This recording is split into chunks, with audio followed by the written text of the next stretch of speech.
ഇപ്പോഴത്തെ കാലത്ത് നന്മ കൂടുതലാണ്, അതേപോലെ തന്നെ തിന്മ ഡബിൾ അധികമാണ്. പകൽ നന്മ ചെയ്യുന്നവർ രാത്രി തിന്മ ചെയ്യുന്നു എന്നുള്ളതാണ് പുതിയ കാലത്ത് ദുരന്തം. നന്നായിട്ട് ഇബാദത്ത് ചെയ്യുന്നവരുടെ രഹസ്യ ജീവിതം മോശമായി കൊണ്ടിരിക്കുന്ന കാലത്താണ് നമ്മൾ ജീവിക്കുന്നത്. ഇബാദത്തിനൊന്നും കുറവൊന്നുമില്ല, എല്ലാ പരിപാടിക്കും ഉണ്ട്, എല്ലാ സംഗമങ്ങൾക്കും ഉണ്ട്. പക്ഷേ രഹസ്യ ജീവിതത്തിൽ ഒരുപാട് തെറ്റുപറ്റും. യഥാർത്ഥത്തിൽ ഒരാൾക്ക് ഏറ്റവും നല്ല ക്ഷമ ജീവിതത്തിൽ ഉണ്ടെങ്കിൽ തെറ്റ് ചെയ്യാതിരിക്കാനുള്ള ക്ഷമയാണ് വേണ്ടത്. ഒരു തെറ്റിന് ചാൻസ് കിട്ടിയിട്ട് നമ്മൾ ചെയ്യാതിരുന്നാൽ 1000 ഹജ്ജ് ചെയ്ത കൂലി കിട്ടും എന്ന് ഇമാം ഷഹറാനി റളിയല്ലാഹു അൻഹു പറയുന്നുണ്ട്. അതാണ് ഏറ്റവും വലിയ ക്ഷമ.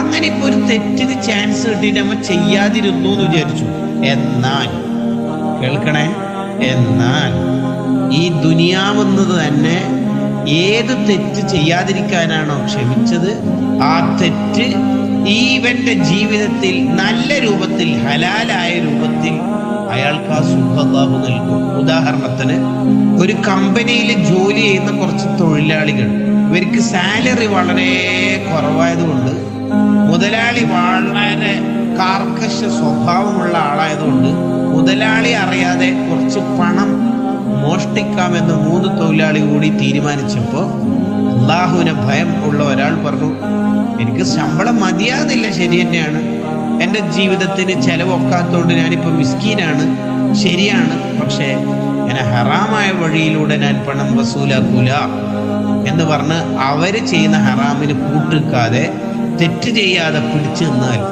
ഇയാൾക്ക് അള്ളാഹു സാമ്പത്തികമായ ബർക്കത്ത് ഈ ഒറ്റൊരു കാരണം കൊണ്ട് അള്ളാഹു നൽകുന്നതാണ്.